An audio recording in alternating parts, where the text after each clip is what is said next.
ज्या वेळेला लोकांच्या भावना एखाद्या स्मारकाशी जुडलेल्या असतात त्यावेळेला अशी आतेताईपणाची भूमिका जर कुठलीही संघटना घेत असेल तर ती भूमिका ही महाराष्ट्राची जनता आणि आम्ही कोणी खपवून घेणार नाही। असा कुठलाच प्रकार कुठल्याही संघटनेकडून झाला तर तो खपवून घेतला जाणार नाही। देवी या सगळ्यांच्या होत्या, देवींची जयंती ही व्यवस्थित पार पडली पाहिजे।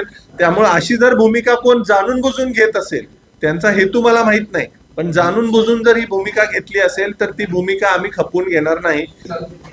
रायगड किल्ल्यावर छत्रपती शिवाजी महाराजांच्या समाधी समोर जे वाघ्या कुत्र्याचं स्मारक आहे त्या संदर्भात आज महाराष्ट्रामध्ये वादविवाद होत आहेत आणि त्याला जातीय वळण लागतंय।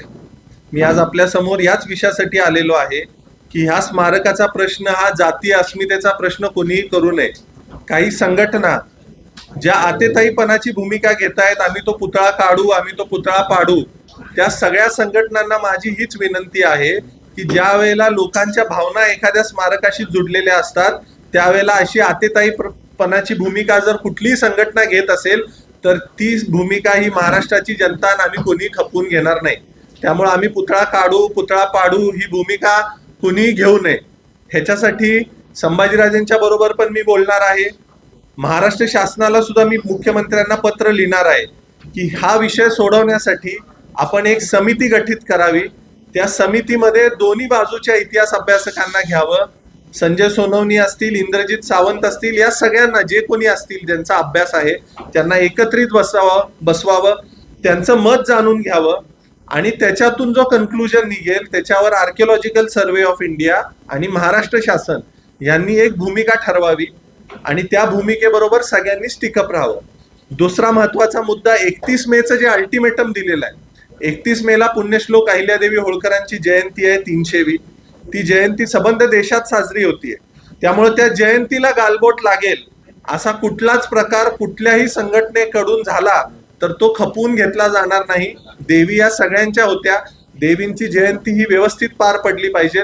त्यामुळे अशी जर भूमिका कोण जाणून बुजून घेत असेल, त्यांचा हेतू मला माहित नाही, पण जाणून बुजून जर ही भूमिका घेतली असेल तर ती भूमिका आम्ही खपवून घेणार नाही, हे मला आपल्या माध्यमातून सांगायचं आहे। संभाजीराजे असतील, मी असेल, मुख्यमंत्री महोदय असतील, सगळ्यांच्या बरोबर बसून सामोपचारानं काय मार्ग काढायचा ह्याच्यावर आपण चर्चा करूया।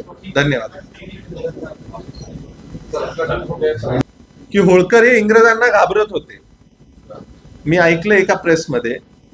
त्यांना मला हेच सांगायचं आहे की भारतामध्ये सगळ्यात शेवटपर्यंत इंग्रजांच्या विरोधात जरी कोण लढा दिला असेल तर ते महाराजा यशवंतराव होळकर होते।